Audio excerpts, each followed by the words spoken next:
جب لیفی یہ بول رہی تھی جو زین ہے وہ چلا کر اسے کہتا ہے اپنا منہ بند کرو، اور پھر زین اپنے کانوں کو کور کرتا ہے اپنے ہاتھوں سے۔ پھر زین سوچتا ہے کیوں ایسا لگ رہا ہے کہ یہ سب کچھ سچ ہے، لیکن میں ایسا کیسے؟ زین کی ایسی سچویشن دیکھ کر پھر لیفی زین سے کہتی ہے کہ کیا تم سچ میں؟ ابھی لیفی کہہ ہی رہی تھی تو زین اس بات کو پورا کر کے کہتا ہے ہاں میں ایبو سے پیار کرتا ہوں، اور اتنا پیار کرتا ہوں کہ میں اس کے لیے اپنی جان بھی دے سکتا ہوں۔ اب ہمیں نیکسٹ سین دکھاتے ہیں جہاں پر جو زین ہے وہ اس وقت ٹیکسی کے اندر بیٹھا ہوا ہے، اور وہ مسٹر وانگ کے بارے میں سوچ کر کافی زیادہ ڈرا ہوا ہے، اور زین کے ماتھے پر بھی پسینہ آ رہا ہے۔ تبھی جو ڈرائیور ہے وہ زین سے کہتا ہے ینگ مین، کیا سب کچھ ٹھیک ہے؟ ڈرائیور کی بات سنتے ہی جو زین ہے وہ اپنے خیالوں سے باہر آتا ہے، پھر وہ اپنے ماتھے سے پسینہ پونچھتا ہے، اور پھر ایک پیپر پہ کاٹیج کا جو ایڈریس تھا وہ لکھا ہوا تھا اسے وہ ڈرائیور کی طرف بڑھاتا ہے۔ زین جیسے ہی وہ پیپر ڈرائیور کی طرف بڑھا رہا ہوتا ہے، زین کا جو ہاتھ ہے وہ ڈر کے مارے کانپ رہے ہوتے ہیں۔ پھر وہ اپنی دھیمی آواز میں ڈرائیور سے کہتا ہے کیا جتنا جلدی ہو سکے اتنا جلدی پلیز مجھے اس ایڈریس تک پہنچائیے۔ زین کی بات سننے کے بعد ڈرائیور پھر زین سے کہتا ہے ایز یو وش۔ اس کے بعد جو ڈرائیور ہے وہ انجن سٹارٹ کرتا ہے اور پھر وہاں سے چلا جاتا ہے۔ جیسے ہی وہ کاٹیج کی طرف جا رہے ہوتے ہیں، جو ڈرائیور ہے وہ بولنا شروع کرتا ہے۔ پھر وہ زین سے کہتا ہے کیا آپ وہاں پر کام کرتے ہو؟ میرا مطلب ہے وانگ فیملی کے لیے۔ تو زین جواب میں اسے کہتا ہے میں پہلے کام کیا کرتا تھا۔ تو جو ڈرائیور ہے پھر وہ زین سے کہتا ہے کیا تمہیں پتہ ہے میں تو بس اپنے شہر میں ایک چھوٹا سا رہنے والا انسان ہوں، لیکن آج مجھے کافی زیادہ برا لگ رہا ہے۔ آج مجھے ایسا لگ رہا ہے کہ کسی نے مجھے دھوکہ دے دیا۔ سوچ کے دیکھو کہ ہم لوگ کسے سپورٹ کر رہے تھے، میں تو اس کا چہرہ دوبارہ دیکھنا بھی نہیں چاہتا ہوں۔ تبھی جو زین ہے وہ اس ڈرائیور سے کہتا ہے کیا تم اس میٹنگ میں تھے؟ تو ڈرائیور کہتا ہے ہاں، لیکن مجھے ایسا لگتا ہے وہ جو لڑکا تھا، کیا نام تھا اس کا، ایبو، ہاں اس میں سچ میں کافی زیادہ گٹس ہے۔ اس شو کے دوران جب میں نے کانگریس مین کا ایکسپریشن دیکھا تب مجھے ریئلائز ہوا کہ ہم لوگ سچ میں اندھے تھے۔ ہم لوگ تو سچ میں اس آدمی کو پہچان ہی نہیں پائے۔ وہ تو سچ میں ایک جانور ہے، ایک راکشس ہے۔ مجھے تو سچ میں اس چھوٹے لڑکے ینگ وانگ کے لیے کافی زیادہ برا لگ رہا ہے۔ وہ بیچارہ بچہ غلط فیملی میں پیدا ہوا۔ یہ کہتے ہوئے ڈرائیور گہری سانس چھوڑتا ہے، اور جو زین ہے اس کا جو چسٹ ہے وہ ڈر کے مارے اور زیادہ ٹائٹن ہو جاتا ہے۔ پھر جو زین ہے وہ بنا ڈرائیور کا پورا جواب سنے ہی ڈرائیور سے ایک سوال پوچھتا ہے اور کہتا ہے انکل، اگر آپ کسی سے پیار کرتے ہو اور وہ خطرے میں ہے، نہیں ایکچولی آپ کو نہیں پتہ کہ وہ زندہ ہے یا مر گیا ہے۔ یہ کہتے ہوئے جو زین ہے اس کے آنکھوں میں آنسو آ جاتے ہیں، اور ہلکا سا اس کے منہ سے رونے کی آواز سی آ جاتی ہے۔ زین کا جو چہرہ ہے وہ آنسوؤں سے گیلا ہو جاتا ہے۔ پھر وہ گہری سانس لے کر دوبارہ انکل سے کہتا ہے اور آپ وہاں جا رہے ہو، اور آپ کی تقدیر میں اب کیا لکھا ہوگا، وہ آپ کا انتظار وہاں پر کر رہا ہوگا۔ تو ڈرائیور یہ سننے کے بعد اس سے کہتا ہے تم ایگزیکٹلی یہ کہنا چاہ رہے ہو کہ مجھے کیا چننا ہے، موت یا زندگی؟ لیکن یہ تو ڈیپینڈ کرتا ہے۔ تو زین یہ سننے کے بعد اسے کہتا ہے کس چیز پر؟ زین کا سوال سن کر ڈرائیور جواب میں اسے کہتا ہے ارے جسے ہم پیار کہتے ہیں۔ یہ کہتے ہی ڈرائیور آئینے کی طرف دیکھ کر زین کی طرف اسمائل کرتا ہے۔ پھر وہ زین سے کہتا ہے یہ میٹر نہیں رکھتا ہے کہ یہ ساؤنڈ کیسا کر رہا ہے، لیکن سب سے بڑی بات یہ ہے کہ میں اپنے آپ کو خوش قسمت سمجھوں گا کہ میں اسے محسوس کر سکتا ہوں کہ میں اس قابل ہوں کہ میری زندگی میں کوئی ایسا شخص ہے۔ ہر کوئی اپنے آپ کو کسی کے لیے سیکریفائس نہیں کر سکتا ہے۔ پھر زین دھیرے دھیرے کہتا ہے ہاں آپ صحیح کہہ رہے ہو، میں نے ایبو کے ساتھ موت چنی ہے۔ اگر ایبو کی قسمت میں موت لکھی ہے تو بنا ایبو کے میں بھی جینا نہیں چاہتا ہوں۔ زین یہ آخری الفاظ دھیرے دھیرے کہتا ہے۔ ڈرائیور اپنا سر اسمائل کرتے ہوئے نوٹ کرتا ہے اور پھر اپنی ڈرائیونگ کی سپیڈ بڑھاتا ہے۔ پورے راستے زین بس دعا کر رہا تھا کہ ایبو ٹھیک ہو۔ اب ہمیں نیکسٹ سین دکھاتے ہیں جہاں پر جو زین ہے وہ ٹیکسی سے نکل گیا ہے، اور کچھ دوری چلنے کے بعد اس کی نظر کاٹیج پہ پڑتی ہے۔ کاٹیج کو دیکھ کر زین کو ریئل والی فیلنگ آتی ہے۔ پھر زین اپنے ہلکے اور شارٹ قدموں سے ہی چلتا ہے۔ ایسا نہیں تھا کہ زین ڈر رہا تھا، بلکہ زین سوچ رہا تھا کہیں ان لوگوں نے کچھ کر تو نہیں دیا ہوگا، کہیں میں دیر سے تو نہیں آ گیا۔ پھر زین گہری سانس لیتا ہے اور اس کے بعد سوچتا ہے جو بھی ہوگا دیکھا جائے گا۔ پھر زین جیسے تیسے کاٹیج کی دیوار کے اوپر چڑھ کر جمپ کرتا ہے۔ جیسے ہی زین فلور پہ گرتا ہے اس کی ٹانگوں کو کافی زیادہ درد ہو جاتا ہے، اور اسی وقت زین کی جو ٹانگیں ہیں وہ جواب دے دیتی ہے۔ زین کی ٹانگوں میں اتنا درد ہو رہا تھا، پھر زین کو محسوس ہوتا ہے کہ میری حالت اس وقت ایسی ہو گئی ہے کہ جیسے کہ میں اپنی زندگی سے تنگ آ گیا ہوں۔ پھر زین دوبارہ گہری سانس لے کر کہتا ہے اب جو ہوگا دیکھا جائے گا، اب مجھے کوئی بھی فرق نہیں پڑے گا، جو ہوگا وہ ہوگا۔ زین کو کافی زیادہ درد بھی ہو رہا تھا، لیکن زین کو یہ سچویشن کافی فنی بھی لگ رہی تھی۔ حالانکہ زین کو اس وقت پتہ ہی نہیں ہے کہ اس کی زندگی کا سب سے گھٹیا جو ٹائم ہے وہ اس کا انتظار کر رہا ہے۔ زین ابھی سوچ ہی رہا تھا، تبھی زین کے بغل میں ایک شخص آتا ہے۔ پھر وہ زین کو دیکھ کر کہتا ہے زیو چین، ارے یہ تو بڑا سرپرائز مل گیا، باس کے آرڈر سے ہم تمہیں کہاں کہاں نہیں ڈھونڈ رہے تھے، اور دیکھو تم خود ہی یہاں پر آ گئے۔ یہ بات سنتے ہی زین اپنے بغل کی طرف دیکھتا ہے اور پھر اس شخص کی ٹانگوں کو پکڑ کر اپنے آپ کو پل اپ کرنے کی کوشش کرتا ہے، کیونکہ زین کی ٹانگیں اب چل ہی نہیں رہی تھی۔ تو زین سب سے پہلے اس شخص سے کہتا ہے مجھے بس اتنا بتاؤ، کیا وہ زندہ ہے؟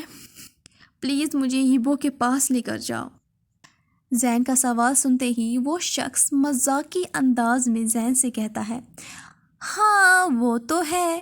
یہ بات سنتے ہی زین کے ہونٹوں پہ اسمائل آ جاتی ہے اور زین زور زور سے ہنسنا شروع کرتا ہے۔ زین کافی زیادہ خوش ہے کیونکہ اوپر والے نے اسے دوبارہ موقع دیا کہ وہ ایبو سے دوبارہ مل سکے۔ اس کے بعد پھر وہ شخص زین کو ٹائٹلی پکڑ لیتا ہے اور اسے گھسیٹتے ہوئے لے کر چلا جاتا ہے۔ کچھ منٹس چلنے کے بعد پھر وہ اسے ایک بڑے سے کمرے میں لے کر اسے دھکے دے کر چھوڑ دیتا ہے۔ جیسے ہی زین زمین پہ گر جاتا ہے تو بنا سیکنڈز گوائے وہ اپنے آس پاس ایبو کو ڈھونڈنا شروع کر دیتا ہے۔ زین جیسے ہی اپنے آس پاس ایبو کو ڈھونڈ رہا ہوتا ہے تبھی اس کی نظر ایک جگہ پر آ کر جم جاتی ہے۔ جب اس کی نظر فلور پہ پڑی ہوئی ایک باڈی کے اوپر جاتی ہے جو کہ بالکل بھی موو نہیں کر رہی تھی، وہ باڈی کافی زیادہ ویک اور کافی زیادہ ٹائنی دکھ رہی تھی۔ وہ کسی اور کی باڈی نہیں بلکہ ایبو کی باڈی تھی۔ جیسے ہی زین ایبو کو دیکھتا ہے تو وہ ایبو کا نام لے کر چلاتا ہے ایبو۔ جیسے ہی ایبو اپنا نام سنتا ہے تو اس کی جو باڈی ہے وہ ہلکا سا موو کرتی ہے۔ جو زین ہے وہ کوشش کرتا ہے کہ وہ ایبو کے پاس چلا جائے، لیکن جو وہ شخص تھا وہ زین کی دونوں ٹانگوں کو ٹائٹلی باندھ دیتا ہے۔ زین جو ہے وہ کافی زیادہ کوشش کرتا ہے، اپنی فل اسٹرینتھ کے ساتھ کوشش کرتا ہے کہ وہ اپنے آپ کو آزاد کر سکے، لیکن اس کی ساری جو محنت ہے وہ بیکار چلی جاتی ہے، اور تبھی وہ جو شخص ہے وہ اس روم سے چلا جاتا ہے۔ زین جیسے دیکھتا ہے کہ وہ شخص وہاں سے چلا گیا تو زین اس موقع کا استعمال کرتا ہے اور کوشش کرتا ہے کہ وہ ایبو کی طرف چلا جائے اور ایبو کا چہرہ دیکھے۔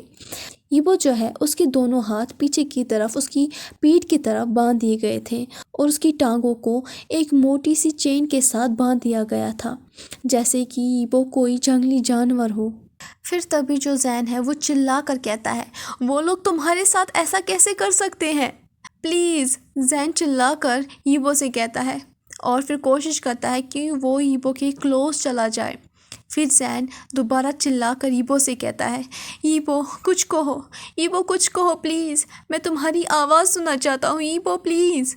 تبھی جو ایبو ہے وہ اپنی درد بھری گہری آواز سے دھیرے دھیرے کہتا ہے مجھے معاف کرو۔ یہ کہتے ہی ایبو ہلکا سا روتا ہے اور پھر کوشش کرتا ہے کہ وہ دیوار کے ساتھ اپنے آپ کو آرام سے رکھ سکے۔ ایبو کی پوری باڈی خون سے سنی ہوئی تھی، ایبو کے جسم کے اوپر کافی زیادہ گہرے زخم بھی لگے تھے۔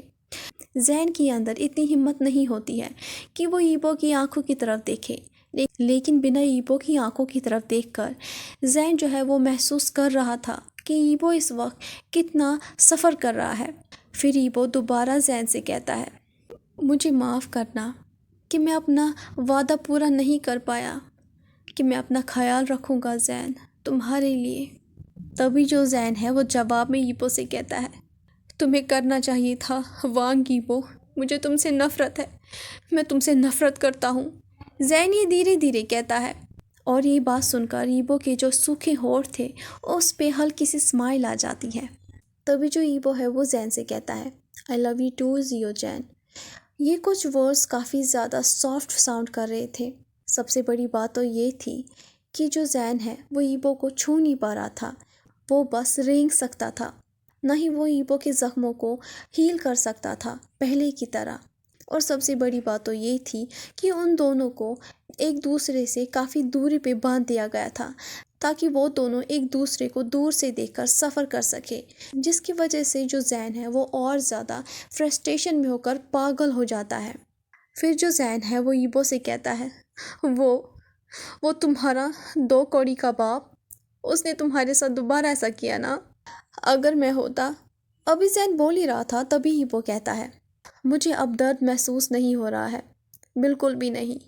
لیکن یہ کہتے ہی جو ایبو ہے وہ زین کی طرف دیکھتا ہے اور اپنے ہونٹوں پہ درد بھری اسمائل لا کر کہتا ہے، زین، تم نے مجھے درد دیا ہے یہاں میرے دل میں۔